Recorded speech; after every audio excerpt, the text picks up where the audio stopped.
एक बार का जिक्र है कि सुल्तान महमूद गजनवी रहमतुल्लाह अलैह की यह आदत थी कि वह रात के सन्नाटे में भेष बदलकर अपनी रियाया प्रजा के हालात जानने के लिए गलियों में निकल जाया करते थे।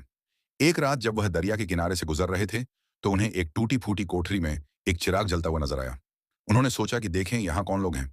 जब वह करीब पहुंचे तो देखा कि वहां 5 आदमी बैठे आपस में सरगोशियां धीमी बातें कर रहे हैं।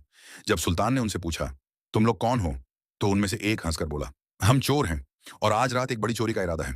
यह सुनकर सुल्तान ने भी अपनी पहचान छुपाते हुए कहा, अगर इजाजत हो तो मैं भी तुम्हारे साथ शामिल हो जाऊं। उन्होंने हामी भर ली और सुल्तान भी उनके साथ बैठ गए। फिर हर चोर ने अपनी अपनी खास काबिलियत बयान की। मैं दीवारों के पीछे छुपी आवाजें सुन सकता हूँ, यहां तक कि ईंटों की बातें भी समझ सकता हूँ। मैं जमीन पर कदम रखकर बता सकता हूँ कि खजाना कहाँ दबा हुआ है। तीसरा चोर बोला, मैं रेशम के धागे से भी शाही ताले खोल सकता हूँ। चौथा चोर बोला, मैं किसी की सांसों की आवाज सुनकर उसका नाम, नस्ल और उम्र बता सकता हूँ। पांचवां चोर बोला, मैं किसी के साए को देखकर बता सकता हूँ कि वह आगे चलकर क्या बनेगा।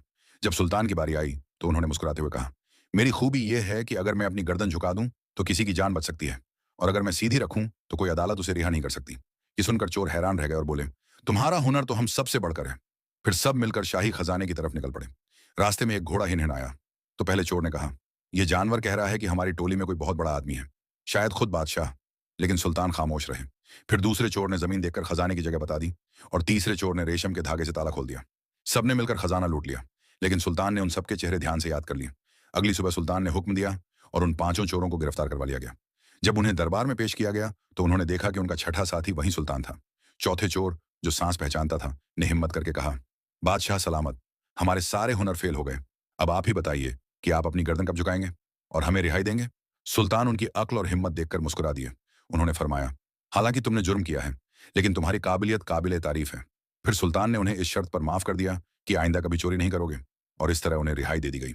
अल्लाह इंसान को अक्ल और हुनर देता है, लेकिन असली काम यह है कि उसे सही रास्ते में इस्तेमाल किया जाए।